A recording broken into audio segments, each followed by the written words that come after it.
Hello दोस्तों, अभी हम खड़े हैं कल्पना चावला प्लेनेटेरियम यानी कि कल्पना चावला स्मारक तारामंडल के ठीक सामने। दोस्तों, ये स्थित है कुरुक्षेत्र में और यहाँ का एक मुख्य अट्रैक्शन है।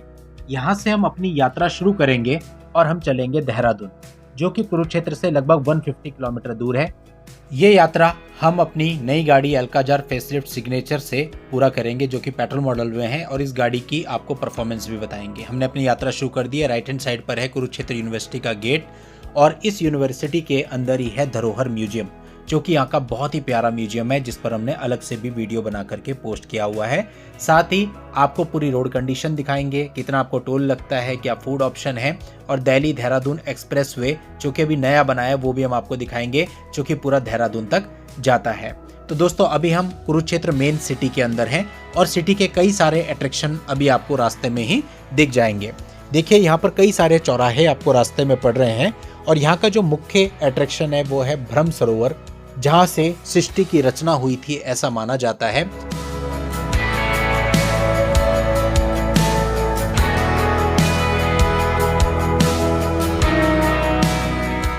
दोस्तों, कुरुक्षेत्र को धर्म क्षेत्र कहा जाता है क्योंकि ये वही भूमि है जहाँ पर महाभारत का युद्ध हुआ था।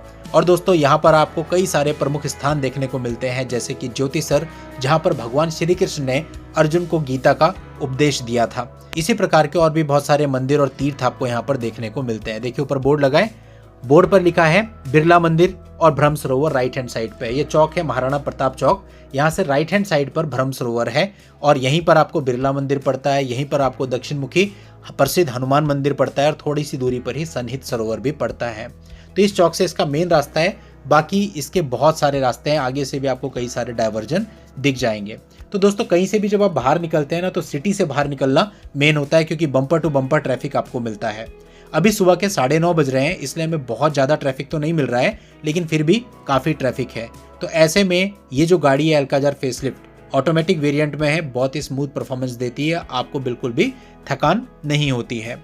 दोस्तों, यहाँ पर देखिए, सिटी के अंदर तो रोड कंडीशन काफ़ी अच्छी है और रोड काफ़ी चौड़ी भी है, लेकिन प्रॉब्लम यह है कि जैसे आप सिटी से बाहर निकलते हैं रोड काफ़ी कंजेस्टेड हो जाती है। बीच का डिवाइडर गायब हो जाता है और एक ही सड़क से जाने वाले और आने वाले दोनों वाहन आते हैं, और जब तक आप मुख्य हाईवे पर नहीं आ जाते तब तक आपको रोड ऐसी मिलती है और रोड कंडीशन भी बहुत अच्छी नहीं मिलती, यानी पूरे रास्ते में आपको गड्ढे गड्ढे मिलेंगे। तो कुरुक्षेत्र से लगभग 45 से 50 किलोमीटर पड़ता है हाईवे, जहाँ पर आप मेन हाईवे को कनेक्ट करते हैं। तो ये 50 किलोमीटर आपको ऐसे ही चलना पड़ेगा। अभी तो हम सिटी के अंदर है, तो सिटी के अंदर रोड कंडीशन अच्छी है, बट ट्रैफिक से जूझना पड़ेगा, और जैसे सिटी से निकलेंगे रोड कंडीशन पूरी तरह से खराब हो जाती है। तो इसलिए आप ये कह सकते हैं कि यहाँ पर जो आपकी गाड़ी है 40-50 से ऊपर नहीं चलेगी, इससे ऊपर चलाओगे तो गाड़ी के सस्पेंशन खराब हो जाएंगे।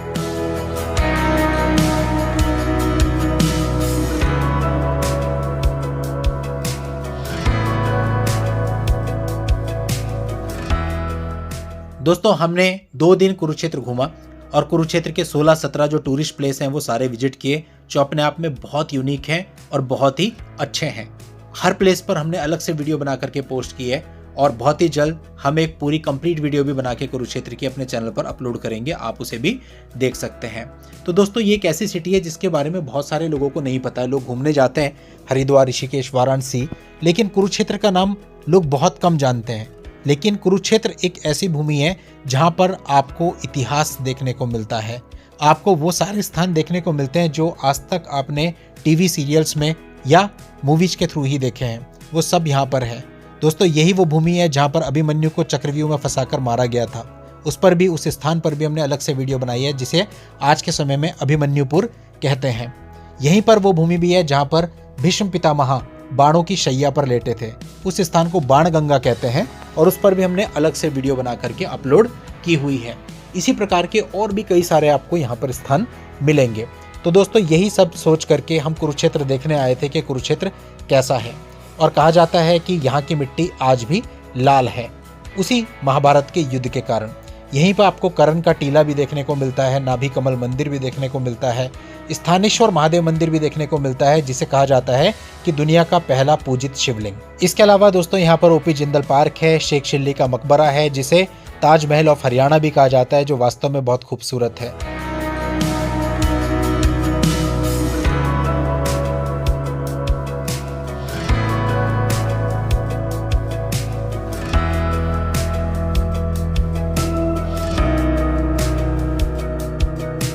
देखिए ये है BR अम्बेडकर लॉ कॉलेज, हमारे लेफ्ट हैंड साइड पे सामने लिखा है श्री देवीकूप भद्रकाली। ये भद्रकाली टेम्पल एक शक्तिपीठ है जो कि कुरुक्षेत्र में स्थित है। कहा जाता है कि माता सती के पैर का टखना यहाँ पर गिरा था। ये बहुत ही भव्य एक मंदिर है। देखिए सामने लिखा है गीता उपदेश स्थली, धर्म क्षेत्र कुरुक्षेत्र में पधारने के लिए आपका हार्दिक स्वागत है। तो ये अभी आप मेन सिटी के अंदर ही हैं और अभी देखिए बाहर निकलने में कितना टाइम लग रहा है, कई किलोमीटर चल लिए हम।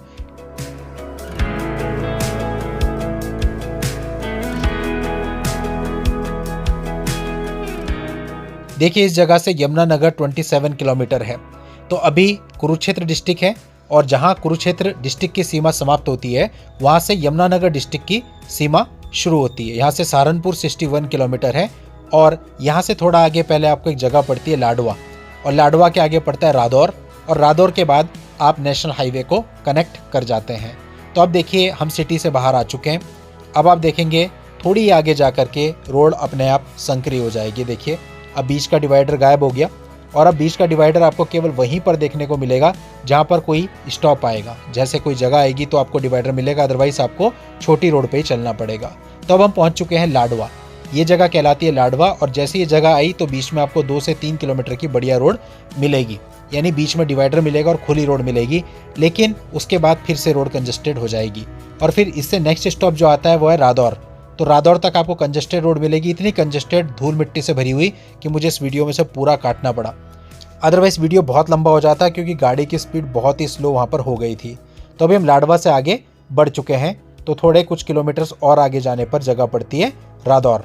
रादौर में आपको फिर इसी प्रकार से डिवाइडर देखने को मिलेंगे और बढ़िया रोड, खुली रोड देखने को मिलेगी और रादौर के समाप्त होते ही यानी 2-3 किलोमीटर के बाद फिर से रोड कंजेस्टेड हो जाएगी।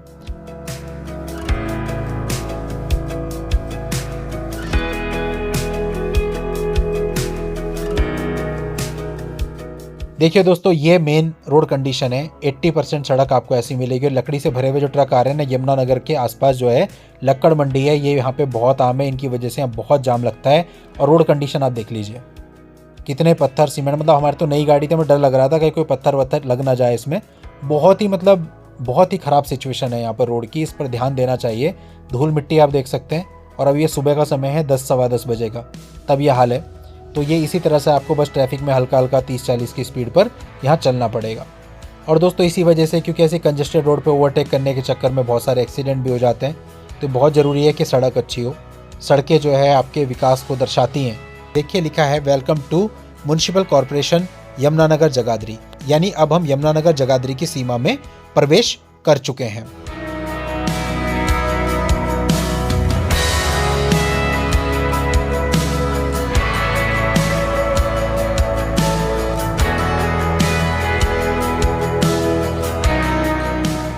ठीक सामने दोस्तों आप एक चौक देख रहे हैं जहां पे आपको फ्लाईओवर दिख रहा होगा। इस चौक को कहते हैं तेगम चीमा चौक।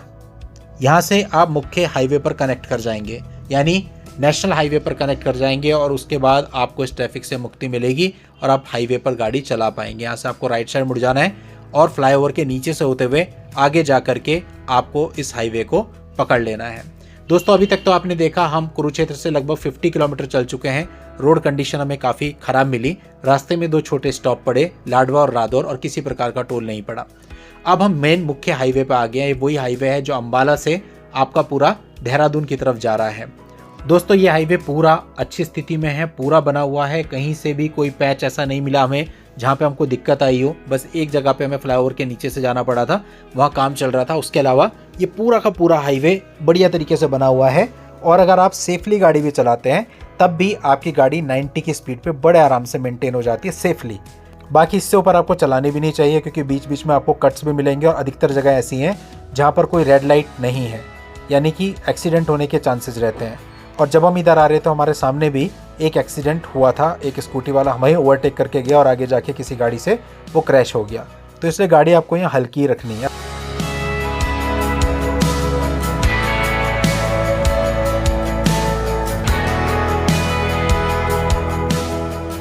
देखिए पहला टोल नाका हमको आगे मिल रहा है, सामने आप देख रहे हैं टोल टैक्स है। लेकिन हमें भूख लग रही थी क्योंकि हमने ब्रेकफास्ट नहीं किया था कुरुक्षेत्र से, हम ऐसे ही चले थे और अब लगभग 11 बजे का समय होने वाला है। तो हम यहाँ पर रुक रहे हैं। ये देखिए मानव ढाबा है, प्योर वेज है। तो तो अब यही देख रहे थे कि कहीं हाईवे पे हमें मिले तो हम रोकें। पहले रोड इतनी कंजेस्टेड थी कि वहाँ रुकने का मन ही नहीं कर रहा था कहीं। तो ये हाईवे पर हमें पहला ढाबा दिखा और प्योर वेज दिख गया किस्मत से, तो हमने यहाँ पर ब्रेकफास्ट कर लिया। ब्रेकफास्ट करके हम आगे बढ़े, ये हमारा पहला टोल प्लाजा पड़ा। तो एक टोल प्लाजा आप काउंट कर लीजिए कुरुक्षेत्र से देहरादून जाते हुए अभी तक हमको पड़ा है। तो दोस्तों यहाँ पे भी हमको भीड़ नहीं मिली और हम बड़ी आसानी से यहाँ से आगे निकल गए।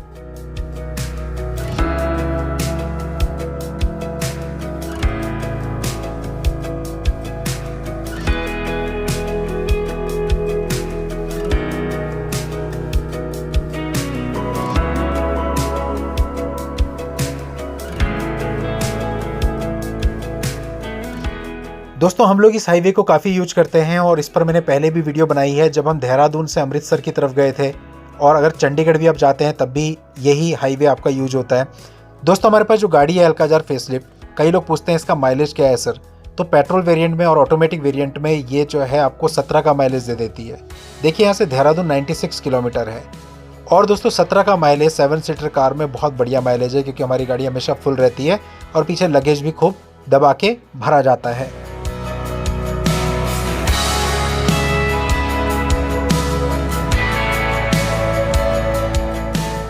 इसके अलावा दोस्तों इस गाड़ी की परफॉर्मेंस मैं आपको हिल पे और बिल्कुल खड़ी चढ़ाइयों पे भी दिखा चुका हूँ। उसके लिए मैंने बहुत सारे वीडियो अलग अलग बना रखे हैं रोड ट्रिप के, आप वो देख सकते हैं। देहरादून टू नैनीताल है, देहरादून टू सोलन है, सोलन टू दक्षई है, बहुत सारे वीडियो ऐसे हैं जो कि हिल्स पर बने हुए हैं। तो ये गाड़ी हिल्स पर भी पूरी तरह से स्मूथ है और इसे मैंने अभी तक 10,000 प्लस किलोमीटर्स चला लिया है और अभी तक इसमें कोई प्रॉब्लम नहीं आई है। 2 सर्विस मैं इसकी करा चुका हूँ। तो अगर आप अल्काजार फेसलिफ्ट के लिए वीडियो देख रहे हैं तो इसका मेरा रिव्यू बिल्कुल पॉजिटिव है अभी तक। बाकी इस पर एक डिटेल्ड ओनरशिप रिव्यू भी मैं जल्द ही आप लोगों के लिए लेकर के आऊँगा। तो दोस्तों अब हम आगे बढ़ रहे हैं और इसी रूट से आपके सहारनपुर भी कट जाता है, यमुनानगर भी कट जाता है, हर जगह का एग्जिट आपको इस हाईवे से मिल जाता है। तो हमें कोई एग्जिट नहीं लेना क्योंकि हमें तो पूरा देहरादून तक जाना है, इसी हाईवे को फॉलो करना है। अब देखिए यहाँ पे जगह आ रही है गागलहेड़ी और ये देखिए आपको बोर्ड लगा हुआ दिख रहा है गागलहेड़ी। यहाँ से 2 किलोमीटर है, यानी यहाँ से गागलहेड़ी का एग्जिट है। गागलहेड़ी सहारनपुर के बाद पड़ता है। इसके बाद दोस्तों हमें ये दूसरा टोल प्लाजा पड़ा। तो जब से हम कुरुक्षेत्र से चले हैं ये हमारा सेकंड टोल प्लाजा है। तो 2 प्लाजा ये हमें पड़े और दोनों ही जगह हमको भीड़ नहीं मिली और हम यहाँ से आगे बहुत ही आसानी से निकल गए।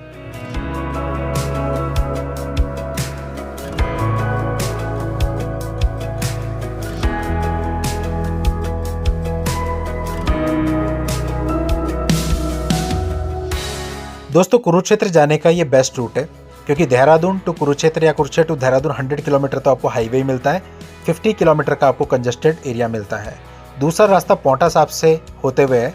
जब हम देहरादून से कुरुक्षेत्र आए थे तो उसी रास्ते से आए थे। वो रास्ता बहुत ही बेकार था, मतलब इतना बेकार था कि बिल्कुल आपको डबल टाइम लग जाएगा, पूरा गड्ढों से भरा हुआ। अब दोस्तों यहाँ पर छुटमलपुर नाम की जगह आ गई है। छुटमलपुर के लिए आप कट ले सकते हैं।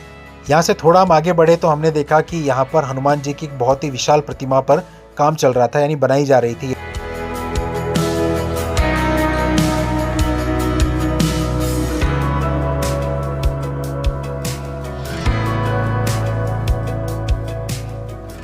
तो अभी यहाँ से उत्तराखंड रोडवेज की बसेज भी हमें दिखने लगी हैं और अब जिस जगह पे हम पहुँच चुके हैं इस जगह को कहते हैं बिहारीगढ़।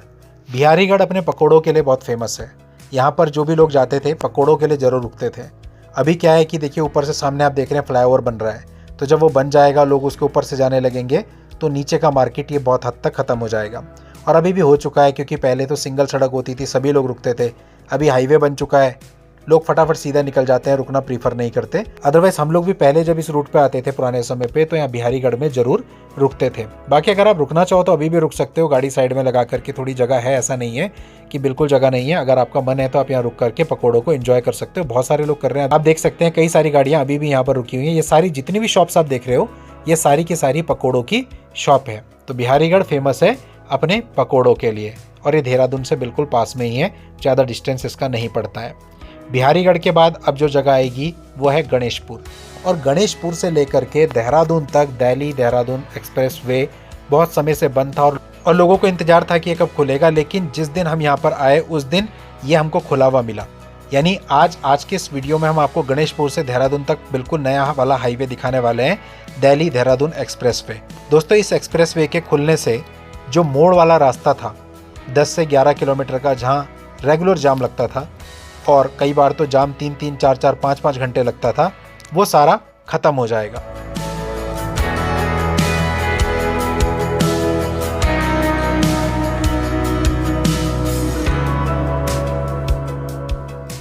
दोस्तों गणेशपुर से पहले ये टोल प्लाजा है जो कि अभी ओपन नहीं हुआ है, और यहाँ से हमने गाड़ी निकाल ली। बाद में ये प्लाजा भी ओपन हो जाएगा, तो फिर आपके 3 प्लाजा हो जाएंगे। अभी फ़िलहाल 2 टोल प्लाजा पड़ते हैं आपको कुरुक्षेत्र से पूरा देहरादून तक। और ये देखिए यहाँ से आपका नया वाला हाईवे स्टार्ट हो गया, जो पैच था आपका गणेशपुर से देहरादून, जो कि बंद था और जिसकी वजह से लोगों को बहुत ज़्यादा दिक्कत हो रही थी। आज जब हम आए तो ये पैच खुला हुआ था और हम गाड़ी इसके ऊपर ही ले गए। दोस्तों इससे अब आपको पहाड़ों की ड्राइव नहीं करनी पड़ेगी। जो रास्ता आपका नॉर्मली भी 45 मिनट में पूरा होता था, वो रास्ता हार्डली 15 मिनट में पूरा हो जाएगा। और सेकंड, कोई जाम नहीं है, कुछ नहीं। हालांकि ये पूरा भी 6 लेन है, 6 लेन नहीं खोली है इन्होंने, केवल 3 लेन खोली हैं। उसी से गाड़ियाँ जा रही हैं, उसी से आ रही हैं। तो बहुत सावधानी से आपको यहाँ चलाना पड़ेगा, क्योंकि इल्यूजन हो जाता है कई बार, हमें लगता है तो जाने का ही रास्ता है, बट बहुत बड़ी बड़ी गाड़ियाँ सामने से आ रही हैं। तो काफ़ी बड़ा पैच ही ऐसा ही है जहाँ केवल 3 लेन ही खुली हुई है। तो आपको बहुत ही सावधानी से यहाँ चलाना है। जो करंट स्थिति है, इस स्थिति में आप 60-70 तक चला सकते हो, बट इससे ऊपर इसकी है। और दोस्तों ये नया हाईवे है अभी, और पूरे तरीके से ओपन नहीं हुआ है, लेकिन जितना खुला हुआ है सावधानी से आपको चलना है, क्योंकि हमने देखा कि बहुत सारे लोग ऐसे थे जो गलत तरीके से गाड़ी चला रहे थे। एक जगह पे तो अचानक से एक बाइक वाला हमारे सामने कट मार के आ गया, वो भी हम आपको आगे इसी वीडियो में दिखाएंगे। तो ऐसे में ही एक्सीडेंट होते हैं। और देखिए आप बस ट्रक सब इधर से ही जा रहे हैं, इधर से आ रहे हैं, तो ओवरटेक यहाँ पर खतरनाक हो सकता है। तो यदि ओवरटेक करना भी है तो बहुत ही सावधानी से और पेशेंस के साथ आपको यहाँ पर करना है। बाकी दोस्तों लोकेशन बहुत ही खूबसूरत है, और हाईवे देखिए कितना बढ़िया है, मतलब आपको मज़ा आ जाएगा यहाँ पर गाड़ी चला करके। ये भी कहा जा रहा है कि जब ये पूरा पैच खुल जाएगा तो देहरादून से दिल्ली जाने में केवल 2.5 घंटे का समय लगेगा, जो कि अभी 4 से 5 घंटे, कई बार ज़्यादा भी लग जाता है जाम की वजह से। तो केवल 2.5 घंटे में आप पहुँच जाएंगे। दोस्तों यहाँ पर क्या है कि सितंबर में ये रूट पूरा खोल दिया गया था गणेशपुर से लेके देहरादून तक, लेकिन अक्टूबर में इसे फिर दोबारा से बंद कर दिया गया, ये कहते हुए कि इसमें कुछ काम अभी शेष है और उद्घाटन की तारीख भी अभी डिक्लेयर नहीं हुई है। अब फिलहाल ये कहा जा रहा है कि नवंबर एंड या दिसंबर में ये जो मार्ग है फिर से दोबारा खुल जाएगा। तो अभी कुछ भी निश्चित नहीं है। फिलहाल जब हम कुरुक्षेत्र से वापस आए तो उस समय पे हमें मार्ग खुला हुआ मिला तो हम आ गए, लेकिन करंटली जो है ये मार्ग अभी बंद है और जल्दी खुलने की उम्मीद है।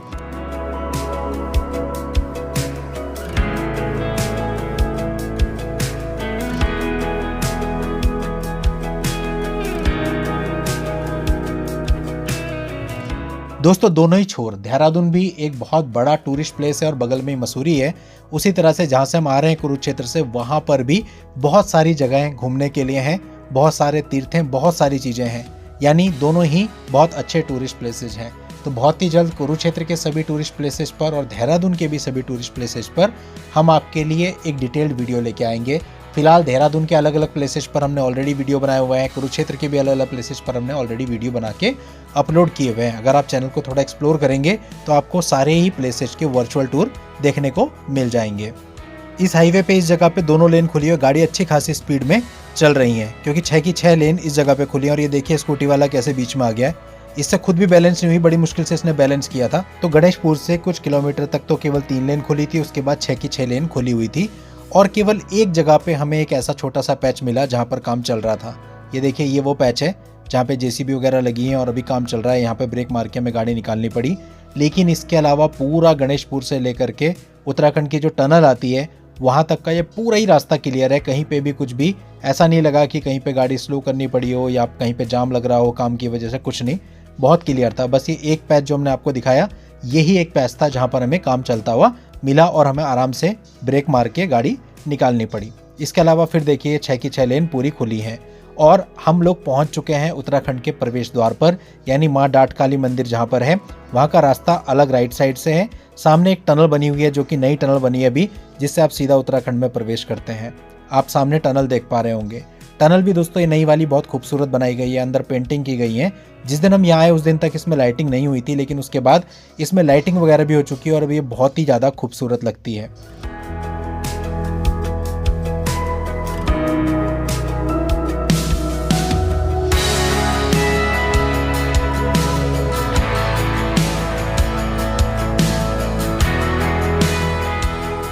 तो दोस्तों टनल पार करके हम बाहर आ गए। इस तरफ कोई भी काम शेष नहीं है और ये हाईवे पूरे तरीके से खुला हुआ है। इसकी 6 की 6 लेन खुली हुई हैं, 3 लेन जाने की और 3 लेन आने की। तो आप ये कह सकते हैं कि अब हम लगभग देहरादून के आउटर फेस पर पहुंच चुके हैं। यहाँ से देहरादून कुछ ही किलोमीटर की दूरी पर है।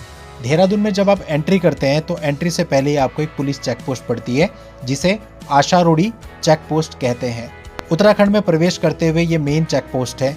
जब कोई क्राइम होता है तो उस समय पे भी यहाँ पर चेकिंग बढ़ा दी जाती है, क्योंकि उत्तराखंड से बाहर निकलने की मुख्य सीमा है जो कि यूपी, दिल्ली की तरफ, हरियाणा की तरफ जाती है। तो ये जो आप अभी देख पा रहे हैं स्क्रीन पर, ये आशारोड़ी चेक पोस्ट है। अब आप ये कह सकते हैं कि ये चेक पोस्ट पार करने के बाद आप लगभग देहरादून के अंदर एंटर कर चुके हैं। यहाँ से थोड़ी ही दूर पर बस स्टेशन यानी ISBT है देहरादून का, ग्राफिक एरा यूनिवर्सिटी है और उससे थोड़ा और आगे जा करके देहरादून का रेलवे स्टेशन और फिर उसके बाद क्लॉक टावर वगैरह पड़ता है। तो ये आशारोड़ी चेक पोस्ट जैसे ही आप पार करेंगे तो थोड़ी सी ग्रीनरी आपको यहाँ पर दिखाई देगी। हार्डली 1 से 2 किलोमीटर की ग्रीनरी है और उसके बाद जो है सिटी स्टार्ट हो जाती है, यानी आपको दोनों तरफ कंस्ट्रक्शंस दिखाई देने लगते हैं।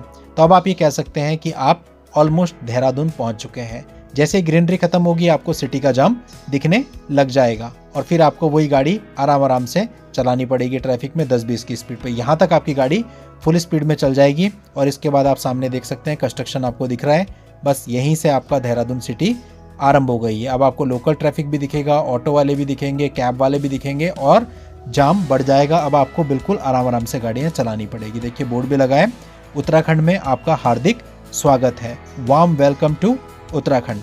अब देखिए एक और बोर्ड लगा है, इस बोर्ड पे लिखा हुआ है ISBT 3 किलोमीटर यहाँ से। अब थोड़ा हम और आगे बढ़ते हैं। देखिए यहाँ पे लिखा है कि मसूरी देहरादून विकास प्राधिकरण आपका स्वागत करता है और ये है ग्राफिक एरा यूनिवर्सिटी का बोर्ड राइट हैंड साइड पे, जो यहाँ की फेमस यूनिवर्सिटी है। और यहाँ पे ग्राफिक एरा हॉस्पिटल का बोर्ड लगा है, जो कि देहरादून में भी नया हॉस्पिटल खुला है। थोड़ा सा आप और आगे बढ़ेंगे तो यहाँ पे आपको कई सारे कार्स के, बाइक्स के शोरूम्स दिखाई देंगे।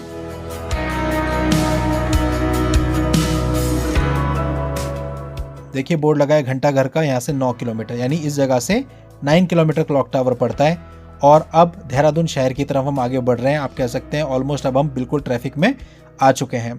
दोस्तों सामने आपको एक फ्लाईओवर दिख रहा है, इस फ्लाईओवर के नीचे ही देहरादून का ISBT है। यदि आपको बस स्टैंड जाना है तो फ्लाईओवर के नीचे से आप जाएंगे।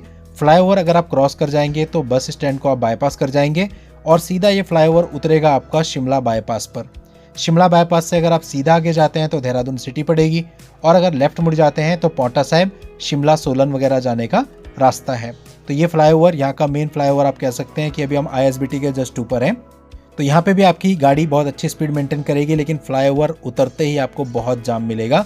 सामने आप जो चौराहा देख रहे हैं ये है शिमला बाईपास। इस प्रकार कुरुक्षेत्र से देहरादून की जर्नी हमने लगभग 4 घंटों में पूरी करी।